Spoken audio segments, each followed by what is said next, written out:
Have you ever started something with great excitement but then gave up halfway through? A young carpenter named Marcus had this same problem. He could not finish anything he started. His life was filled with half-done projects and broken dreams. But then one meeting with an old master changed everything. Before we begin, what time are you listening? Where are you from? Drop a comment below and tell me. And please like and subscribe for more videos like this. Now, let us dive into this powerful story that might change your life forever. Once upon a time, in a quiet village surrounded by green hills and winding roads, there lived a young carpenter named Marcus, who was 28 years old, talented with his hands and full of creative ideas. But Marcus had one big problem that troubled him every single day. He could not finish anything. His workshop was filled with half-built furniture. There was a chair with only 3 legs. There was a table with no top. There was a cabinet with no doors. Every corner held the ghost of a dream he had given up on. When neighbors asked Marcus, "When will that bookshelf be ready?" he would smile nervously and say, "Soon, I just need to work on something else first." But soon never came. The promises piled up like the unfinished furniture, and his reputation began to suffer in the village.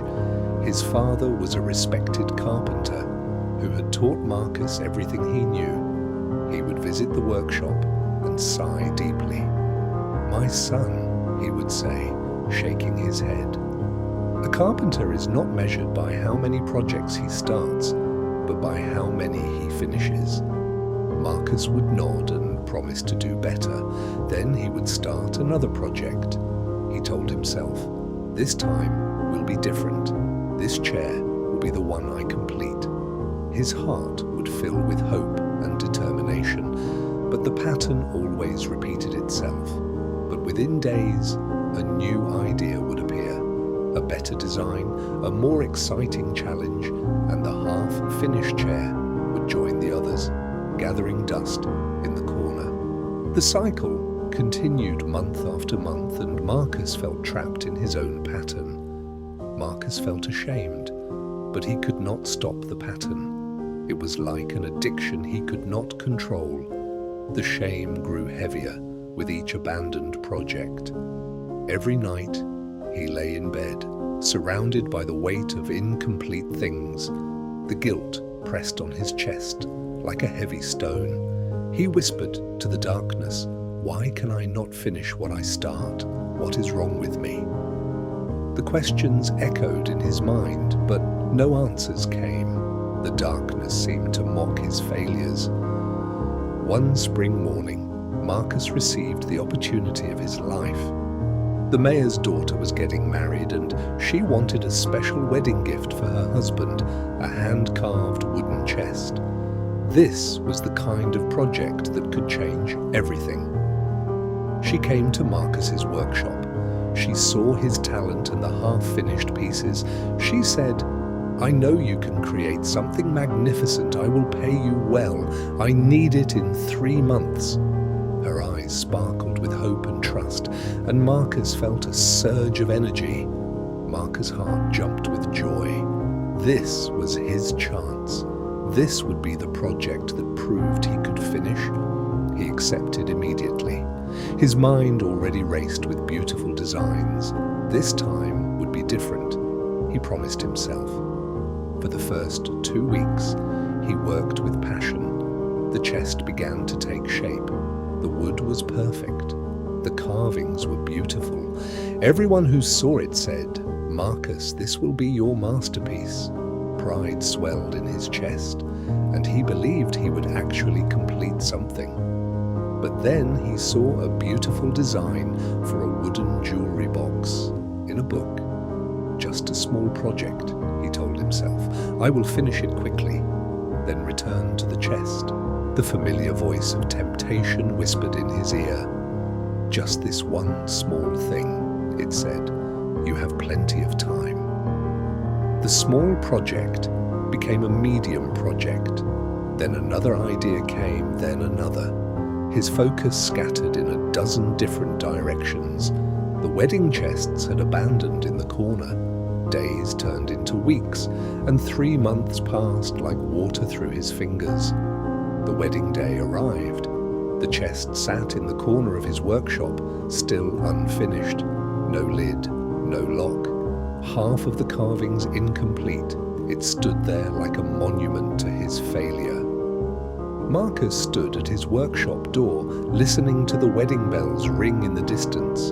The mayor's daughter had hired another carpenter. Marcus had lost the job, lost the money, lost his reputation. But worse than all of that, he had lost respect for himself.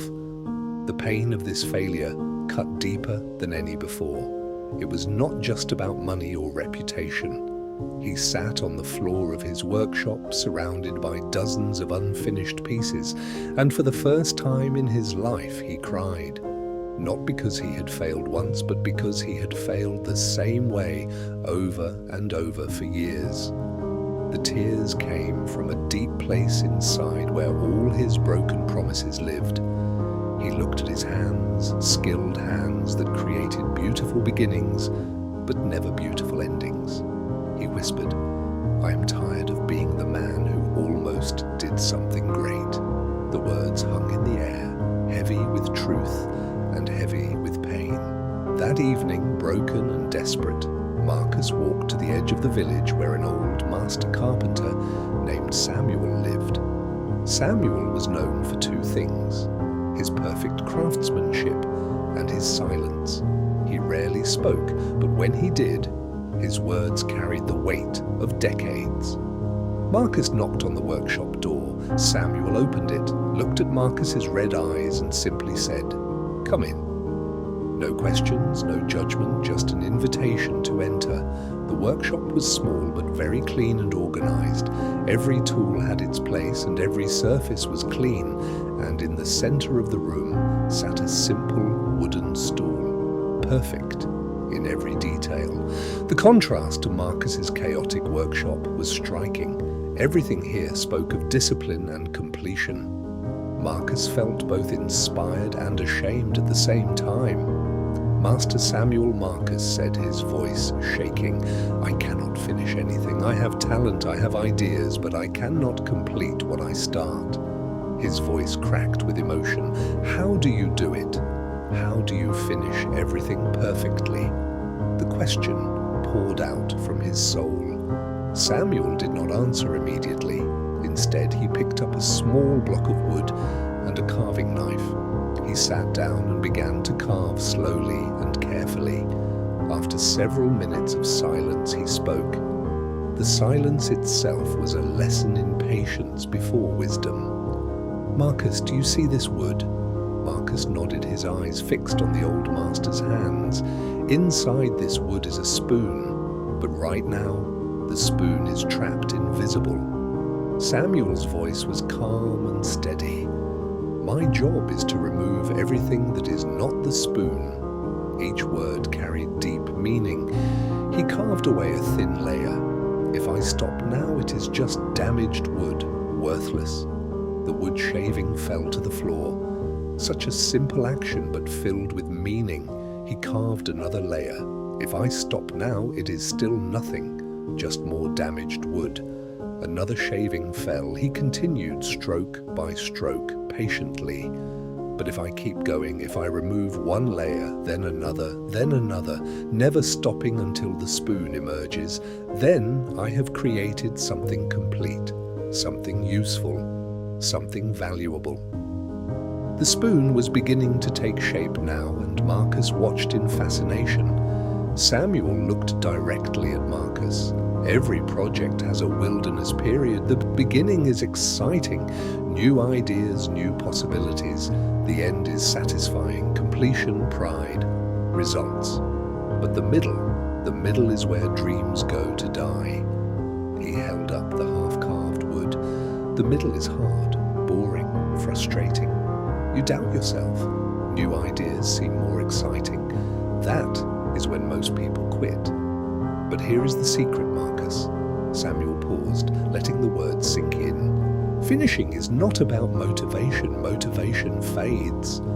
Finishing is about commitment to the process, even when it is no longer exciting. These words struck Marcus like lightning. This was the truth he had been searching for. Motivation was not the answer. Samuel placed the half-carved wood in Marcus's hands. For the next 30 days, I want you to do something different. Choose one project, just one, the smallest, simplest project in your workshop. And I want you to make a promise. You will touch that project every single day, even if only for 10 minutes until it is complete. Even if you do not feel like it, even if it is boring, even if a better idea comes. He leaned closer. Finish one thing, Marcus, just one. Because the man who can finish one thing can finish anything. The words settled into Marcus's heart like seeds. Seeds that would soon grow into something beautiful. Marcus felt hope stirring inside him for the first time in years. Marcus returned home that night holding the half-carved wood like a sacred object. He looked around his workshop at the chaos of unfinished projects and made a decision. He chose the simplest piece. A small wooden stool started months ago, needing only a few hours of work to complete. This one, he said aloud. I will finish this one. His voice was firm with determination. The journey of 1,000 miles begins with a single step. This stool would be his first step. He placed it in the center of his workshop like a sacred altar to commitment. The next morning, before his mind could create excuses, he worked on the stool for 10 minutes. Just 10 minutes. It was not exciting. It was not glamorous. But it did. The timer rang after 10 minutes and he stepped back. A small victory, but a victory nonetheless. Day 2, 10 minutes. Day 3, 10 minutes. The routine was simple, but simple does not mean easy. Each day required a choice to keep the promise, a choice to show up even when motivation was absent. On day 5, a new idea came, a brilliant design for a mirror frame. His hands itched to start it. The temptation was so strong it felt physical, but he remembered Samuel's words. He touched the stool instead. Some days he worked for 10 minutes, some days once he started he worked for an hour because the momentum carried him. But he never skipped a day, rain or shine, tired or energetic, motivated or unmotivated. He showed up. Consistency was becoming his new identity. On day 12, something shifted. The stool was nearly finished.